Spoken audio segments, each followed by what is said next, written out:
Nós estamos numa guerra, todos nós, e não existe guerra sozinho. Esqueça Braddock, Rambo, esqueça esses filmes que vocês assistiram na infância de vocês. Isso não existe. É impossível ganhar uma guerra sozinho. Nós estamos numa mesma batalha, numa mesma trincheira.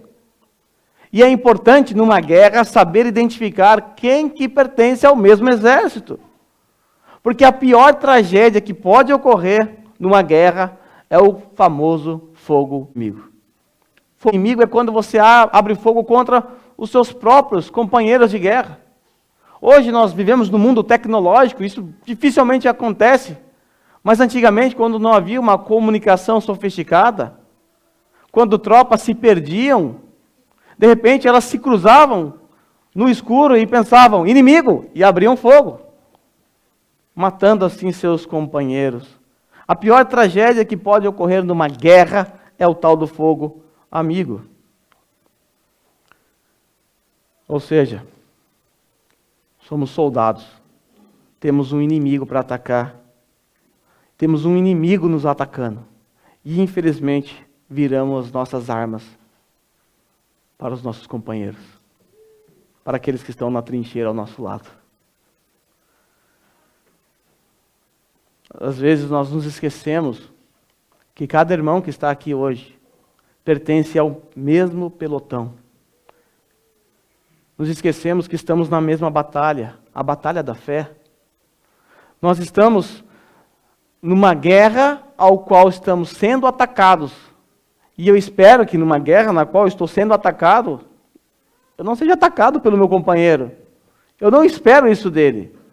Eu espero do meu inimigo que está vindo me atacar. Desse meu companheiro que está do meu lado, eu espero que ele me defenda.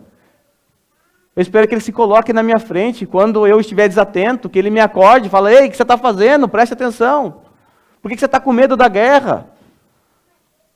Jamais eu vou esperar que o companheiro, meu aliado, vá me dar um tiro. E às vezes isso acontece dentro da igreja. De onde você menos espera vem o fogo amigo. Pessoas se levantam contra você e atiram nas suas costas. Mas de que maneira eu cometo o tal fogo amigo? Quando eu vejo o meu companheiro de guerra, que foi atingido por alguma seta inflamada do inimigo, quando eu o vejo fraco, caído, sem forças para caminhar, e eu simplesmente viro as costas para ele. Eu o abandono na linha de frente. Problema dele. Tem nada a ver com isso. Isso é inadmissível para uma tropa, para um exército. Isso é falta de honra. Você já deve ter assistido filmes, inúmeros filmes de guerra, na qual eles voltam para resgatar um soldado. Porque para eles, é um por todos, todos por um. Como a gente pode na igreja não pensar assim, não? Quando eu era criança, eu ouvi uma frase que de certa forma faz sentido para esse ponto. A frase dizia assim: a igreja é o único exército que costuma deixar os soldados feridos para trás. Nenhum soldado, nenhum exército do mundo faz isso. Todos voltam para buscar o soldado Ryan. Só os antigos entenderam. Mas não é isso que muitos de nós fazemos quando percebemos que algum irmão se encontra desanimado, fraco em sua fé? Talvez pensamos, não é problema meu, ou é problema do pastor. É problema do marido, é problema de outro, mas não é meu problema. Tem nada a ver com isso. Não tem sido, nesses casos, a maledicência o fruto dos nossos lábios?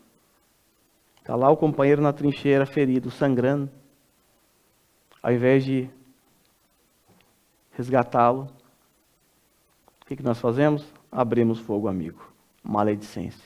Descemos a língua nele. Criticamos. Não somos capazes de oferecer socorro, de orar, de exercer misericórdia, de amar. Apenas emitimos a nossa nota de juízo temerário. Isso é o que mais fazemos. Eu também abro o fogo amigo quando eu vejo um soldado aliado caminhando em direção a uma mina explosiva. Ele está caminhando numa direção a qual você sabe que ele vai explodir. E eu não o aviso dos perigos. Eu não aviso. É meu companheiro, tem uma mina na frente, vai explodir. Eu não aviso, não mandei ele ir. Quando nós agimos assim, nós somos soldados ileais. E nós merecemos severas punições. Tal atitude é inadmissível para um exército terreno. Imagina para um exército celestial. Será que essa não tem sido a nossa conduta em muitos casos? Nós percebemos, irmãos, não andando de maneira digna da vocação. E o que nós fazemos? Prestamos a nossa língua ao diabo. Não o alertamos acerca do risco. O que devemos fazer, então, quando nós tomarmos ciências de que alguém dentre nós não está vivendo de maneira digna da vocação? Está fugindo da missão. Está saindo do pelotão. Está obstinado. O comandante está dando a ordem. Ele está obstinado, ele acha que é o Braddock. Ele vai vencer sozinho. O que nós devemos fazer? Devemos ofertar a nossa exortação piedosa. E que fique claro aqui que há uma grande diferença entre a exortação piedosa e a exortação pecaminosa. A exortação piedosa possui um único objetivo: ganhar o irmão. A exortação pecaminosa também possui um único objetivo: a destruição do irmão. Esse é o maldito fogo estranho que deve estar longe desse arraial. O que fazer quando um de nossos soldados cair? Primeiro precisamos entender que temos uma missão. A nossa missão ante um soldado ferido é orar, em primeiro lugar, a seguir buscar em secreto, mostrar a ele a luz da palavra que ele não está andando de maneira digna da sua vocação. E se esse soldado for convencido pela palavra de Deus e se arrepender, missão cumprida. Missão dada, missão cumprida. Lembre-se, a nossa missão nesse caso é secreta. Ninguém pode saber. Somente os soldados envolvidos. Ninguém pode saber, é uma missão secreta.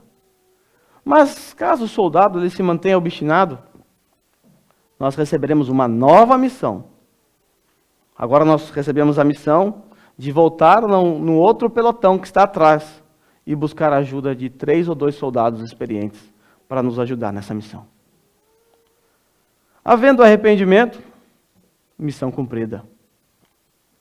Havendo obstinação por parte do soldado, então a Suprema Corte Militar será acionada para deliberar sobre o assunto. Nesse ponto aqui, a missão ela sai do âmbito privado, secreto, e passa para o âmbito público. Agora toda a tropa é informada sobre a situação desse soldado. Temos um companheiro que está agindo de maneira estranha. Nós precisamos resgatá-lo. Já foi enviado um soldado. Já foi enviado 2 ou 3 soldados. Agora todo esse pelotão precisa se unir numa só força, com todas as suas armas, a fim de resgatar esse soldado. Então, a partir de agora, toda a tropa é convocada para essa missão. A missão de ofertar a exortação piedosa para que o soldado obstinado se arrependa. Se houver arrependimento, então essa tropa terá cumprido a sua missão. Caso não haja arrependimento, receberemos uma nova missão. Teremos que expulsá-lo da tropa. Irmãos, eu acabo de descrever a doutrina da disciplina eclesiástica. A doutrina essa que foi ensinada em Mateus capítulo 18. Quando nós não agimos em conformidade com este padrão, certamente estaremos cometendo fogo amigo. Estaremos virando as nossas armas contra irmãos. O apóstolo Paulo sabe mais do que ninguém que a vida em comunidade é tensa. É difícil. Isso se dá porque a igreja é composta por inúmeros pecadores. Pessoas falhas, pessoas imaturas. Todos nós temos, em certos graus, esse tipo de característica. Falhamos, erramos, agimos com imaturidade.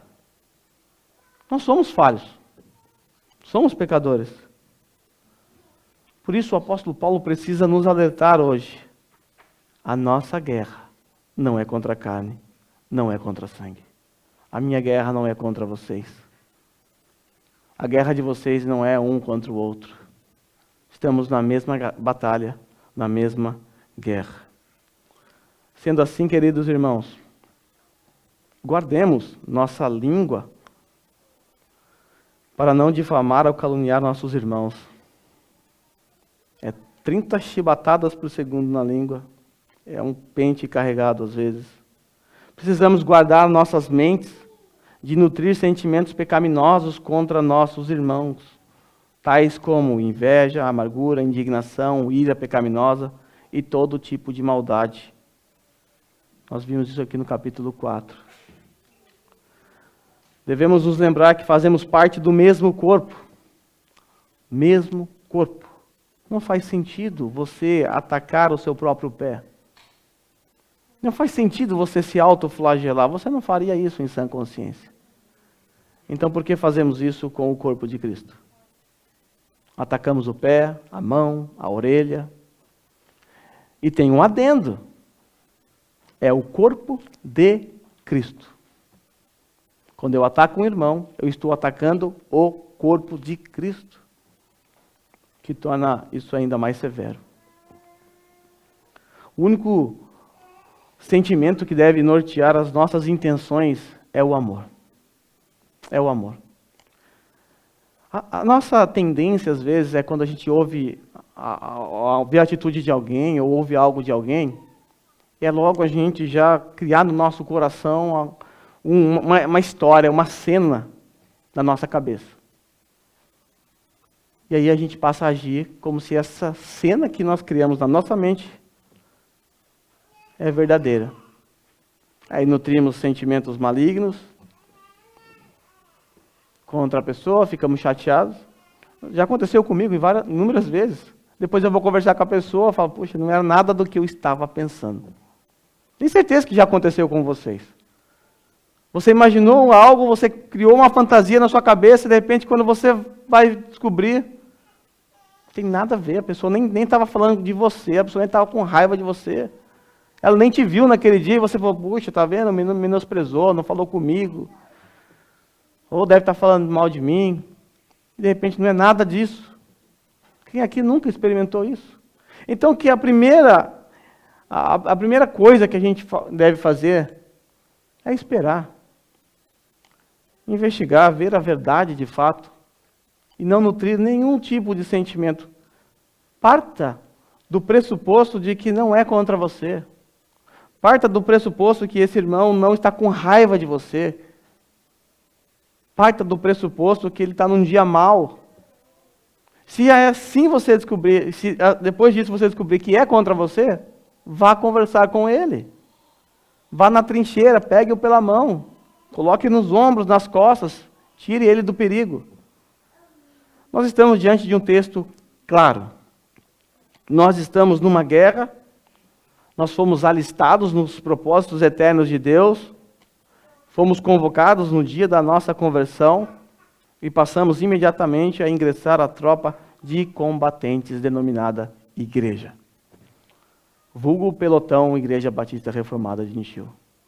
Participamos desse pelotão.